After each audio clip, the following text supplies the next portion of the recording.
Hello everybody and welcome to today's video. Today I'm going to do something a little bit different. I'm going to do a scenario if we had the 2020 presidential election and if COVID never happened. So if everything stayed the same and there was no virus and there was no global pandemic across the world, and what do you think would happen? What would Joe Biden have won in 2020, or would it have been a Donald Trump landslide? With handling COVID with Donald Trump and across the country, and with states, Democrats, Independents, and moderate Republicans kind of lost faith in the president, and they and his approval rating kind of dropped.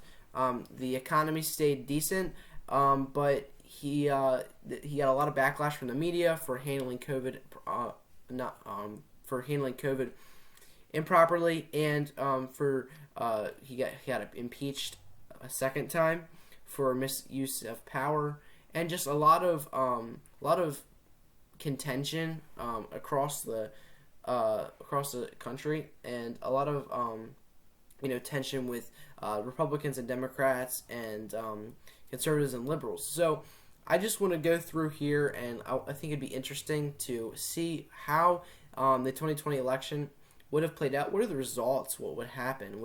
Like I said, would it be a Donald Trump landslide, or would Joe Biden have become the 46th president of the United States? So, as I always do in my election predictions, we have margins of safe, likely, lean, until. Each candidate gets a different shade. With Donald Trump, you have red, different shades of red. And with Joe Biden, you have different shades of blue, as you can see, or a Democrat. So, back in 2020, Donald Trump, as we know, Donald Trump lost the 2020 presidential election. Joe Biden won with 306 electoral votes to Donald Trump's 232. 4 years prior, Donald Trump came into the ring as an outsider of a politician. He ran because he was tired of seeing all that was happening in the country and across the world with wars and just mishandling use, and it was just a really poor time for our country. Our country was getting used, and it was just not a good time for our country economically. And so he came into the ring as an outsider. He came in and won the 2016 Republican primary for the presidential, and he won it with a pretty decent margin.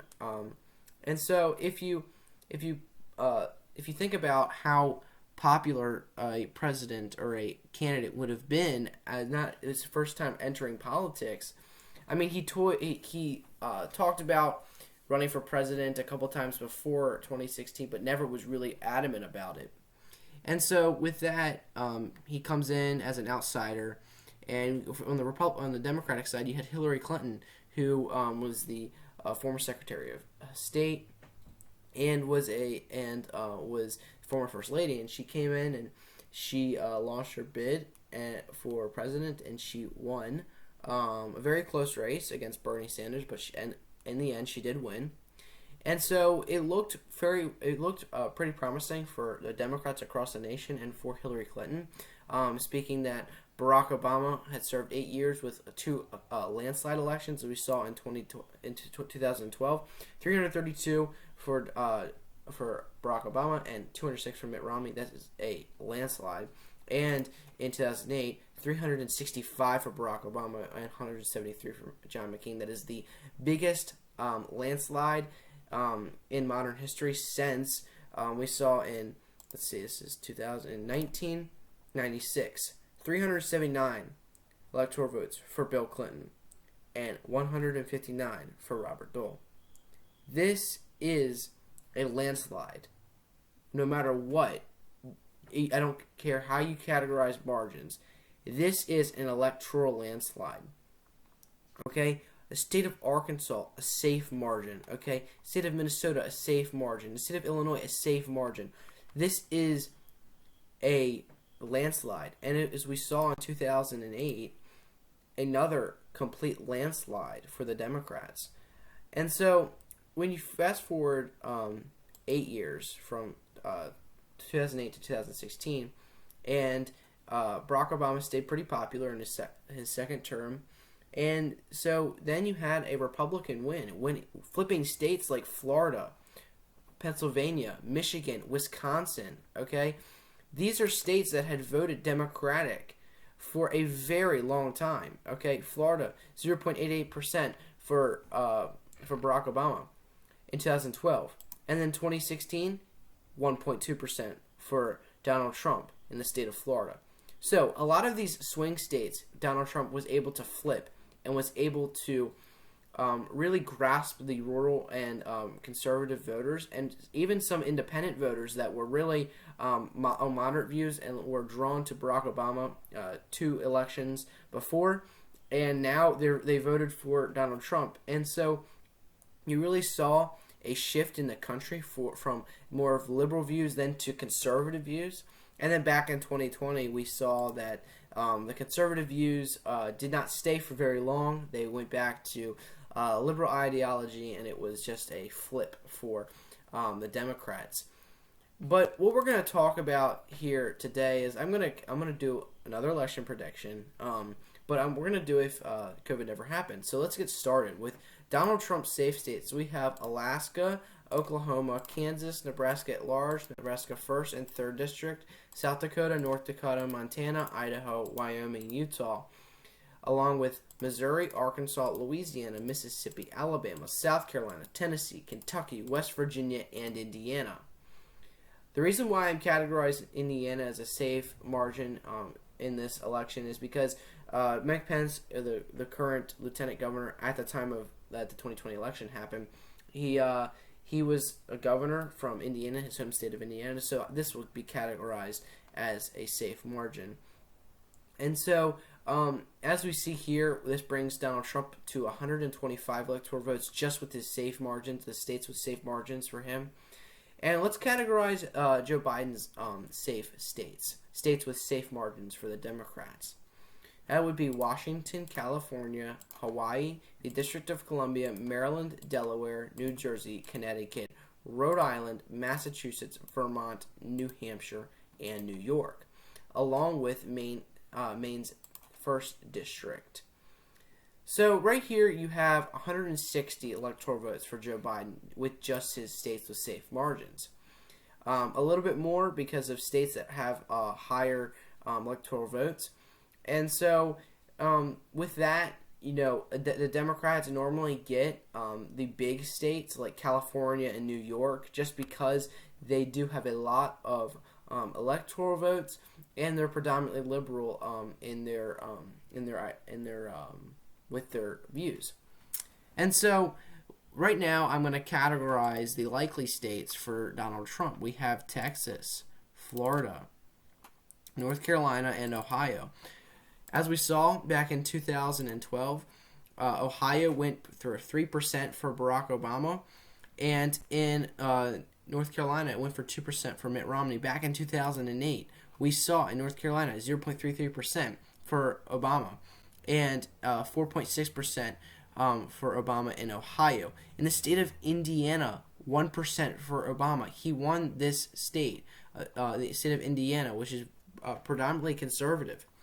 And back in 2016, Donald Trump was able to flip Ohio in a likely margin here at 8.1%. In the state of North Carolina, as it was around a lean margin at 3.7%, and back in 2020, it was 1.3%, almost a tilt margin there. But Ohio stayed predominantly conservative at 8.88% across the state in 2020. So these states are predominantly conservative for the past 8 years, and so, or I should say 6 years.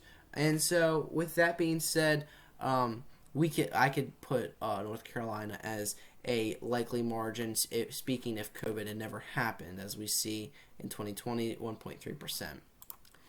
So, for Joe Biden's likely states, or states with likely margins, we have Oregon, Minnesota, Illinois, Maine at large, and Colorado. Now, as we saw back in 2020, Oregon was a safe margin at 16.1%. Minnesota was a likely margin at 7.1%. Illinois was a safe margin at 17%.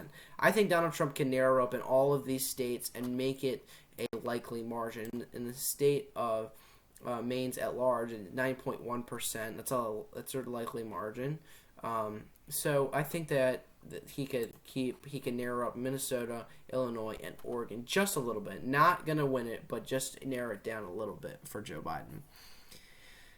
And so for Donald Trump's lean and tilt states, I could see the state of Iowa going lean for Donald Trump. Now, this is a state that went likely for Donald Trump, but I think that Joe Biden can improve in this state just a little bit, and he could narrow it down to around maybe like a 6-point margin there.